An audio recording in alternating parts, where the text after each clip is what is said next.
എന്നെ സംബന്ധിച്ചിടത്തോളം കുറ്റിച്ചിറയിൽ വന്നത് മുതൽ ഈ മനുഷ്യരെല്ലാവരും എന്നെ പൊതിയാണ്.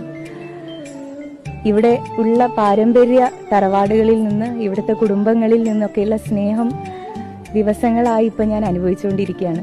അതിൻ്റെ ഭാഗമായിട്ട് തന്നെ ഒരു വലിയ അനുഗ്രഹമായി ഈ തെരഞ്ഞെടുപ്പിൽ എനിക്ക് കെട്ടിവെക്കാനുള്ള പണം ഈ കുഞ്ഞിത്തമാളിക തറവാട്ടിലുള്ള ഏറ്റവും കാരണവരായിട്ടുള്ള ആളിൽ നിന്ന് ഞാൻ സ്വീകരിച്ചു. ഇതിന് മറ്റൊരു ചരിത്രം കൂടിയുണ്ട്. ഞാൻ മനസ്സിലാക്കുന്നത് ബഹുമാനപ്പെട്ട CH മുഹമ്മദ് കോയ സാഹിബൊക്കെ ഇത്തരത്തിൽ ഈ തറവാടുമായി ബന്ധപ്പെട്ടുകൊണ്ട് ഇവിടെ നിന്നുള്ള സ്നേഹവും അനുഗ്രഹവും അവരുടെ പക്കലിൽ നിന്നാണ് ഈ കെട്ടിവെക്കാനുള്ള പണം സ്വീകരിച്ചുകൊണ്ട് തെരഞ്ഞെടുപ്പിൽ നേരിട്ടിട്ടുള്ളത്.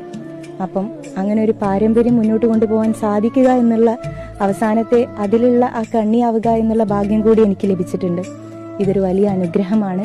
ഞാൻ ദൈവത്തിന് നന്ദി പറയുന്നു. ഒപ്പം തന്നെ എൻ്റെ പാർട്ടിയോടും ഇവിടേക്ക് എന്നെ ഇത്ര ഹൃദയത്തോട് അടുപ്പിച്ച് വെക്കുന്ന ഓരോ വോട്ടർമാരോടും ഇവിടെയുള്ള മനുഷ്യന്മാരോടൊക്കെയുള്ള സ്നേഹം ഞാൻ അറിയിക്കുകയാണ്.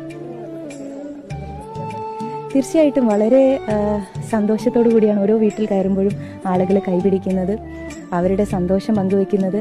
അവരുടെ വലിയ ഒരു സ്വപ്നമുണ്ട്. നമ്മൾ കുറ്റിച്ചിറ മാത്രമല്ല, കോഴിക്കോടിനെ ഒന്നാകെ അവർ കാണുന്ന ഒരു സ്വപ്നത്തിലേക്കുള്ള ഒരു അവരുടെ ലക്ഷ്യം, അത് നിർവഹിക്കാൻ വേണ്ടിയിട്ട് തിരഞ്ഞെടുക്കപ്പെടുക എന്നുള്ള കാര്യമാണ് അവരെന്നോട് ആവശ്യപ്പെടുന്നത്. ആ രൂപത്തിലാണ് എന്നോട് പ്രതികരിക്കുന്നത്. മൊത്തത്തിൽ കോഴിക്കോടിനെ നമുക്ക് ഏത് രൂപത്തിൽ മാറ്റിയെടുക്കാൻ പറ്റും എന്നുള്ള അവരുടെ കാഴ്ചപ്പാട് എന്നോട് പങ്കുവെക്കുന്നുണ്ട്. ആ രൂപത്തിലൊക്കെ അവരോടൊപ്പം നടക്കാൻ വേണ്ടിയിട്ടുള്ള ശ്രമമാണ് ഞാൻ നടത്തിക്കൊണ്ടിരിക്കുന്നത്.